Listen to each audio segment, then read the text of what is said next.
आपने अपना पैसा एफडी में डाल रखा है और आप सोचते हो कि इससे बेटर और इससे सेफ इन्वेस्टमेंट कुछ नहीं है, क्योंकि आपको करीबन 6 से 7% का रिटर्न जो है एफडी नॉमिनली दे रहा है। लेकिन एक बहुत इंपॉर्टेंट चीज जो है वो आप मिस कर रहे हो, और ये जो चीज है वो आपके एफडी के रिटर्न को बैंक में कुतर रही है। दोस्तों नमस्कार, मैं भरत झुनझुनवाला। मैं आज आपके साथ डिस्कस करने वाला हूं एक ऐसा ईटीएफ इन्वेस्टमेंट प्लान जो कि आपको एफडी से ज्यादा रिटर्न देगा और आपको वो आराम की, शांति की नींद भी देगा जो आपको एफडी में मिलती है। फ्रेंड्स, जो इंपॉर्टेंट फैक्टर की मैं बात कर रहा था वो है इन्फ्लेशन, यानी कि तेजी की दर। अब आप जानते हो कि महीने दर महीने या साल दर साल जो इन्फ्लेशन है वो बढ़ रहा है, महंगाई जो है वो बढ़ रही है, और ये जो महंगाई है वो एक लेवल पे इतनी आके रुक जाती है कि शायद हमारे रिटर्न्स जो हैं उस महंगाई को बीट नहीं कर पा रहे हैं। मतलब कि अगर एफडी में आपको 6.5% का रिटर्न मिलता है और अगर नॉमिनल, जिसे हम इन्फ्लेशन बोलते हैं, महंगाई बोलते हैं, वो 4.5-5% की है, तो आपके एफडी से उस महंगाई को माइनस करने के बाद आपके पास महज 1 से 1.5% का रिटर्न जो है वो मिल रहा है, और ये आपके कैपिटल को एक्चुअली में किल कर रहा है। तो अब आप नेक्स्ट चीज पूछोगे कि एफडी नहीं तो क्या कोई ऐसा इंस्ट्रूमेंट है जो कि हमें एफडी का भरोसा भी दे और अच्छे रिटर्न्स भी दे? हाँ, वो है ईटीएफ। लेकिन डायरेक्टली रैंडमली किसी भी ईटीएफ में इन्वेस्ट कर देने से आपको वो रिटर्न नहीं मिलेगा। आज मैं आपके साथ डिस्कस करूंगा एक ईटीएफ का कंजर्वेटिव पोर्टफोलियो जो कि आपको एफडी से ज्यादा रिटर्न देगा, साथ ही साथ आपको जो सिक्योरिटी है वो भी देगा। तो मैं इस ईटीएफ के कंजर्वेटिव पोर्टफोलियो को 3 बकेट स्ट्रैटेजी बोलता हूं। अब ये क्या है कि हम लोगों ने अपने जो कॉर्पस है या हमारा जो निवेश है जो हम लोगों को एफडी में करना है, उसको हम 3 अलग अलग हिस्सों में बांट देंगे। तो पहले बकेट में हम जो है इंडेक्स ईटीएफ में इन्वेस्ट करेंगे। इससे हमें जो ग्रोथ है वो चेस करने में मदद होगी। सेकेंडली 40%, जो दूसरा 40% हिस्सा है वो हम डेट फंड में जो है वो इन्वेस्ट करेंगे। इससे क्या होगा कि हमारे पोर्टफोलियो को एंकर मिलेगा, स्टेबिलिटी मिलेगा। और जो बचा हुआ 20% हिस्सा है वो हम इंश्योरेंस यानी कि गोल्ड में इन्वेस्ट करेंगे। कि कई बार ऐसा होता है कि मार्केट गिरता है, मार्केट में मंदी आती है, स्टॉक मार्केट क्रैश करता है, तो उस समय गोल्ड जो है एज ए शील्ड हमारे पूरे पोर्टफोलियो को बचा लेती है। डेथ तो बचाता ही है, साथ ही साथ गोल्ड जो है उसे उस एक्स्ट्रा गिरावट से कुशन कर देता है। तो जो पहला बकेट है वो हमें ग्रोथ दे रहा है, दूसरा बकेट हमें स्टेबिलिटी दे रहा है, और जो तीसरा बकेट है वो हमें शील्ड यानी कि इंश्योरेंस प्रदान कर रहा है। और ये तीनों बकेट को अगर हम मिला देते हैं तो एक स्ट्रॉन्ग पोर्टफोलियो जो है बन जाता है। तो अब हम बात करेंगे कि कौन कौन से ईटीएफ्स में आपको इन्वेस्ट करना है। देखिए, अब जैसे मैंने आपको बताया कि जाके इंडेक्स ईटीएफ में इन्वेस्ट कर दो, तो इसका मतलब ये नहीं कि आप जाओगे और 40 तरह के इंडेक्स ईटीएफ को खरीद लोगे। मैंने आपको बताया डेट में इन्वेस्ट कर दो, तो इसका मतलब ये नहीं कि जाके 20 तरह के डेट ईटीएफ को लेकर अपने पोर्टफोलियो में पूरे पोर्टफोलियो को क्लॉक कर दोगे। हम आपके साथ कुछ 6-7 ईटीएफ डिस्कस करेंगे। बस आपको उतने ही ईटीएफ में इन्वेस्ट करना है, ज्यादा आपको अपने पोर्टफोलियो को क्लॉक नहीं करना है। और सबसे अच्छी बात है कि इसके इन्वेस्टमेंट बहुत आसान होती है। आप अपने ब्रोकर के टर्मिनल पे, यानी कि अगर आप कोई भी ब्रोकर इस्तेमाल करते हो उसके टर्मिनल पे आप आराम से इसको खरीद बेच सकते हो, जैसे कि आप नॉर्मल स्टॉक्स को खरीदते हो। इसमें फायदा ये होता है फ्रेंड्स कि आपको है ना ट्रांसपेरेंसी रहती है। ये जो ईटीएफ होते हैं ना, वो जैसे कि अगर आप निफ्टी का ईटीएफ लेते हो तो निफ्टी का ईटीएफ निफ्टी के प्राइस को ट्रैक करती है। आपने कोई डेट ईटीएफ लिया तो डेट ईटीएफ जो है उस डेट इंस्ट्रूमेंट के प्राइस को ट्रैक करेगी, और आपने गोल्ड ईटीएफ लिया तो गोल्ड ईटीएफ जो है वो गोल्ड के प्राइस को ट्रैक करेगी। तो इसमें किसी भी तरह का कंफ्यूजन नहीं होता है, इसमें अनसर्टेनिटी नहीं होता है, इसमें आपकी डिपेंडेंस आपके पोर्टफोलियो मैनेजर पे नहीं होती है कि वो कहीं स्टॉक पिकिंग में गलती ना कर दे या वो कहीं एलोकेशन में गलती ना कर दे। इसमें ट्रांसपेरेंसी बहुत रहती है। जैसे कि आप अपने एफडी के रिटर्न को देख सकते हो ना, आप जाके बैंकिंग ऐप में लॉग करते हो तो आपको जो है एफडी आपके दिख जाते हैं, उसके एस्टिमेटेड रिटर्न दिख जाते हैं, मैच्योरिटी रेट दिख जाती है। उसी तरह से ये भी आराम से आपको ना रोज इनके प्राइसेस जो हैं आपके पोर्टफोलियो में दिख जाएंगे। ये आपके डीमैट अकाउंट में ही रहेंगे जैसे आपके स्टॉक्स रहते हैं। तो अब एक एक करके बात करते हैं कि कौन कौन से ईटीएफ जो है आपको चूज करना है। इक्विटी के लिए आपको या तो निफ्टी का ईटीएफ या सेंसेक्स का ईटीएफ लेना है। निफ्टी के ईटीएफ में बात करते हैं तो एसबीआई निफ्टी का ईटीएफ या निपन का निफ्टी का ईटीएफ आपको लेना है, जिसमें आपको 40% एलोकेशन करना है। मैं आपको इसके एक्सपेक्टेड रिटर्न्स और मैं अभी आपको सब कुछ दिखाऊंगा। इसको अगर आप सिप भी करते हो तो किस तरह से सिप की रिटर्न्स जो होती है वो सारी चीजें अभी हम डिस्कस करेंगे। नेक्स्ट 40% जो आपको डेथ में डालना है वो केवल आप भारत बॉन्ड ईटीएफ या एसबीआई गिल्ड फंड में डालेंगे, क्योंकि ये जो ईटीएफ है वो इन बॉन्ड्स को ट्रैक कर रहे हैं, भारत बॉन्ड को और एसबीआई गिल्ड को, जो कि AAA रेटेड है। AAA रेटेड जो बॉन्ड्स होते हैं वो रिलायबल बॉन्ड होते हैं। AAA रेटिंग एक रिलायबल बॉन्ड्स को मिलती है। आप जाके कोई कॉर्पोरेट बॉन्ड्स मत ले लीजिएगा, क्योंकि अगर आपने कोई कॉर्पोरेट बॉन्ड लिया और वो कंपनी अगर डिफॉल्ट करती है तो आपके बॉन्ड के प्राइस जो है वो गिर जाएंगे। इसीलिए हमेशा AAA रेटेड बॉन्ड्स के ही ETFs में आप इन्वेस्ट करिएगा। नेक्स्ट गोल्ड के लिए बहुत सिंपल है, गोल्ड बीज या आईसीआईसीआई का गोल्ड का ETF है, एसबीआई का गोल्ड का ETF है, लेकिन गोल्ड बीज जो है वो सबसे ज्यादा पॉपुलर है, निपन का गोल्ड बीज। तो इसमें हमें 20% अपना एलोकेशन करना है।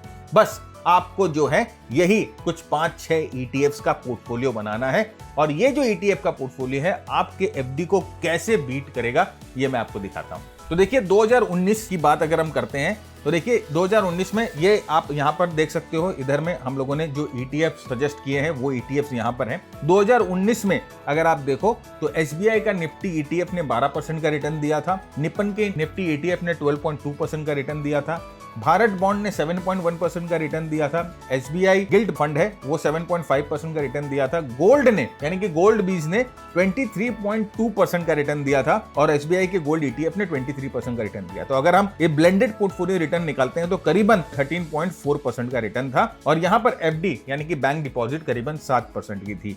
तो आप देख सकते हो कि 2019 में यहां पर आपका जो पोर्टफोलियो है वो ऑलमोस्ट जो है FD को भी बीट कर रहा था और निफ्टी को भी बीट कर रहा था। देखिए जब आप ब्लेंडेड पोर्टफोलियो लेते हो, जब आप बॉन्ड्स भी लेते हो और जब आप गोल्ड भी लेते हो, तो ऑफ कोर्स जब आपका पोर्टफोलियो 60% जो है वो सेफर साइड रहता है तो आप वो इक्विटी के रिटर्न जो है वो एक्सपेक्ट नहीं कर सकते, लेकिन आप जो है FD से बेटर रिटर्न एनी टाइम जो है वो एक्सपेक्ट कर सकते हो। अगेन आप 2020 में देखो तो निफ्टी ने 15% का रिटर्न दिया, और यहां पर आप देख सकते हो भारत बॉन्ड ने 9% का, एसबीआई ने 11% का, और अगेन आप देख सकते हो कि गोल्ड ने 27% का रिटर्न ऑलमोस्ट जो है दिया, और ब्लेंडेड पोर्टफोलियो रिटर्न 17% था, आपकी FD वही 7%, और निफ्टी का रिटर्न जो था 15% था। तो अगर आप देख सकते हो अगेन 2020 में जो कि एक बहुत ही अनसर्टेन ईयर था, वहां पर भी अगर आप ये कंजर्वेटिव पोर्टफोलियो लेते हो जहां पर मैक्सिमम पैसा आपका सेफ इंस्ट्रूमेंट्स में है, उसने निफ्टी को भी बीट किया और उसने आपके FD को तो ऑफ कोर्स बीट किया।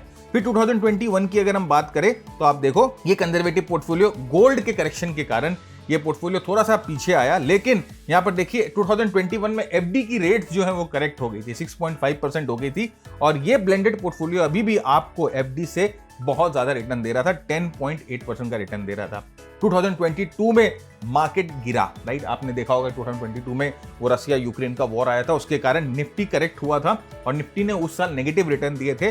लेकिन देखिए किस तरह से बॉन्ड का ETF और गोल्ड का ETF आपके पूरे पोर्टफोलियो को एक कुशन की तरह सेव करता है, और उस समय भी, इतने अनसर्टेनिटी के समय भी आपका पोर्टफोलियो जो है वो नेगेटिव नहीं होता है और निफ्टी को बीट कर रहा है। देखिए निफ्टी में जो रिटर्न थी -2.5 थी, लेकिन आपका पोर्टफोलियो जो है वो 3.2% था। अब आप बोलोगे सर इस साल में हम लोगों को FD से कम रिटर्न मिली। हाँ ऑफ कोर्स इस साल में हम लोगों को FD से कम रिटर्न मिली, लेकिन मैं जब आपको इसका पूरा परफॉर्मेंस दिखाऊंगा उस समय आप देखिएगा कि अगर 5 साल का क्यूमुलेटिव परफॉर्मेंस लिया जाए तो किस तरह से ये रिटर्न्स डिफरेंशिएट करते हैं। और देखिए 5 साल का अगर हम कैगर की बात करें, यहां पर अगेन देखिए मैं यही बता रहा था कि क्यूमुलेटिव रिटर्न की बात करें, 5 साल की कैगर की बात करें तो ब्लेंडेड रिटर्न 11.8% है फ्रेंड। मतलब कि 5 साल का अगर आप कंपाउंडेड एनुअल ग्रोथ लेते हो तो ये पोर्टफोलियो जो है ETF का जो पोर्टफोलियो है ये आपको करीबन 11.18% का रिटर्न दे रहा है, और FD आपको 6.8% का रिटर्न देगा। तो देखिए अगर आप सिर्फ ईयर ऑन ईयर अगर कंपेयर ना करें, पूरे पोर्टफोलियो को कंपेयर करें, 5 साल के रिटर्न को कंपेयर करें, तो ऑलमोस्ट देखिए डबल रिटर्न आपको ये पोर्टफोलियो देता है आपके FD से। तो आप देख सकते हो कि इसमें सेफ है, आपका पोर्टफोलियो बहुत सेफ है, निफ्टी को ट्रैक कर रहा है, जो हमारा मेन इंडेक्स है, टॉप 50 कंपनीज को ट्रैक कर रहा है, हम AAA रेटेड बॉन्ड्स को ट्रैक कर रहे हैं, हम गोल्ड को ट्रैक कर रहे हैं जो सबसे प्रेशियस मेटल है, और उसके बाद भी ये जो पोर्टफोलियो है आपको लॉन्ग टर्म में एक एफडी से ज्यादा रिटर्न दे रहा है। और अब देखिए कि अगर आप चाहते हैं कि आप ना पूरा पैसा एक साथ में मार्केट में ना डालें, आप चाहते हो कि आप थोड़ा थोड़ा सिप करें, तो देखिए अगर इस सिप भी करते हो तो यहाँ पर ये रिटर्न किस तरह से हमेशा आप देखिएगा आपके एफडी को बीट करेगा। तो आप समझो कि आप 10,000 का सिप जो कर रहे हो हर महीने आप इस पोर्टफोलियो में डाल रहे हो, राइट। ये 6 आपने ETF लिए हैं और 10,000 जो है इक्वली जो अभी हम लोगों ने डिस्कस किया उसके हिसाब से आप एलोकेट कर रहे हो। एक्सपेक्टेड रिटर्न 11.8%, क्योंकि पीछे में हम लोगों ने कैलकुलेट किया 11.8% का कैगर था, और इन्वेस्टमेंट पीरियड 5 साल का। मैं जस्ट 5 साल का एग्जांपल दे रहा हूं। तो देखिए 6 लाख आपका टोटल इन्वेस्टमेंट होगा और आपका पोर्टफोलियो वैल्यू 5 साल के बाद कितना होगा? 8,20,000 का, राइट। यानी कि आप अगर एब्सोल्यूट रिटर्न ऑन इन्वेस्टमेंट लेते हैं तो 36% का एब्सोल्यूट रिटर्न है आपका इन्वेस्टमेंट में। तो आप देख सकते हो कि अगर आप सिप करते हो तो किस तरह से ये एक कंजर्वेटिव पोर्टफोलियो भी आपको कितना अच्छा रिटर्न जनरेट करके दे सकता है। आपको ना तो 24 घंटे स्क्रीन के सामने बैठना है, ना आपको वो स्टॉक पिकिंग में झमेले करने हैं, ना आपको अपने पोर्टफोलियो मैनेजर को चेस करना है, ना आपको टेंशन की आज निफ्टी कितना बढ़ा, निफ्टी कितना गिरा, बैंक निफ्टी में क्या हुआ, रशिया क्या कर रहा है, यूक्रेन क्या कर रहा है, ईरान क्या हो रहा है, इराक क्या हो रहा है, कुछ टेंशन नहीं है। एकदम आराम से आप अपने सिप को कंटिन्यू रखो और लॉन्ग टर्म में आप एक कंजर्वेटिव पोर्टफोलियो का फायदा उठा सकते हैं। तो देखिए इसका एक जिसे हम बोलते हैं year on year portfolio growth, XIR growth का हम लोगों ने यहाँ पर एक कैलकुलेशन निकाला है। आप देख सकते हो अगर आप इसको कंटिन्यू करते हो तो आपका जो XIRR है अप्रोक्सीमेटली 7वें-8वें साल में 55.9% का रिटर्न आपको मिल रहा है। और माइंड यू फ्रेंड्स, ये एक कंजर्वेटिव पोर्टफोलियो है जहां पर 40% फंड, जैसे मैं आपको कह रहा हूं कि आप इंडेक्स में डाल रहे हो, निफ्टी में डाल रहे हो, 40% AAA रेटेड डेट में डाल रहे हो और 20% गोल्ड में डाल रहे हो, और एफडी के कंपैरिजन में ये बहुत कंजर्वेटिव फंड है। फ्रेंड्स अब आप देख सकते हो कि ये कंजर्वेटिव पोर्टफोलियो को आप फॉलो करके किसी भी एफडी के रिटर्न को बीट कर सकते हो। लेकिन यार ये 3 गलतियां मत करना। जनरली क्या होता है ना कि हम लोगों को ना हर एक चीज को ना कुचलने की आदत है, तो हम ये 3 तरह की गलती कर देते हैं। सबसे पहली गलती है ओवर डाइवर्सिफिकेशन मत करो। 6 ETF है, इसी पे फोकस रहो। अब जाके 15-20 ETFs मत उठा लेना। बी वेरी वेरी फोकस्ड, क्योंकि ये कंजर्वेटिव पोर्टफोलियो है और हमारा गोल है कि हम एफडी को, अभी हम ग्रोथ चेज नहीं कर रहे हैं, हमारा गोल सिर्फ ये है कि हम एफडी को बीट कर दे। दूसरा, अभी आपके दोस्त बोलेंगे कि अरे भाई मेरा स्मॉल कैप फंड तो बहुत अच्छा पैसा दे रहा है, मैंने मिड कैप ETF में इन्वेस्ट किया, बहुत अच्छा दे रहा है। तो आप क्या करते हो ना, कभी कभी दिमाग लगाते हो, एक काम करता हूं मैं गोल्ड को छोड़ देता हूं और ये स्मॉल कैप मिड कैप उठा लेता हूं। ये गलती मत करना। देखा आपने 2022 में क्या हुआ था, मार्केट कितनी बुरी तरह से क्रैश किया था। निफ्टी का रिटर्न -2% था, यहां पर आपको डेट और गोल्ड नहीं बचाया था। तो गोल्ड को कभी भी आप अपने पोर्टफोलियो में इग्नोर मत करना, 20% हिस्सा गोल्ड में डाल के रखो। और तीसरा, अगर आप कोई भी डेट फंड ले रहे हो ना तो उसकी रेटिंग जो है जरूर चेक कर लो। AAA का ही डेट फंड लेना। कॉर्पोरेट के डेट फंड्स और वगैरह जो ऐसे ETFs हैं जो कि कॉर्पोरेट डेट फंड्स को ट्रैक करते हैं वगैरह, उनमें मत जाना, वो बहुत ज्यादा रिस्की होते हैं। तो वो अनसर्टेनिटी के टाइम पे ना वो बॉन्ड्स जो हैं वो भी गिरते हैं। तो याद रखो 40% equity index, 40% debt, 20% gold, 6 ETF powerful और सेफ, 10,000 का सिप, 12% का कैगर। आगे आप अपनी रिसर्च जरूर करिएगा और अपने एक्सपीरियंस को जरूर हमारे साथ शेयर करिएगा। अगर ये वीडियो आपको हेल्पफुल लगी तो अपने फ्रेंड्स के साथ जरूर शेयर करिए, चैनल को सब्सक्राइब करिए और अपने सुझाव विचार नीचे कमेंट बॉक्स में लिखकर बताइए। नेक्स्ट वीक हम आएंगे और आपको ना थोड़ा सा यहाँ से रिस्क का तड़का लगाएंगे और एक मॉडरेट जो पोर्टफोलियो होता है उसको देखेंगे कि किस तरह से हम एक मॉडरेट पोर्टफोलियो बना सकते हैं। तब तक के लिए keep earning, keep learning, keep sharing. जय हिंद, जय भारत, स्टे सेफ।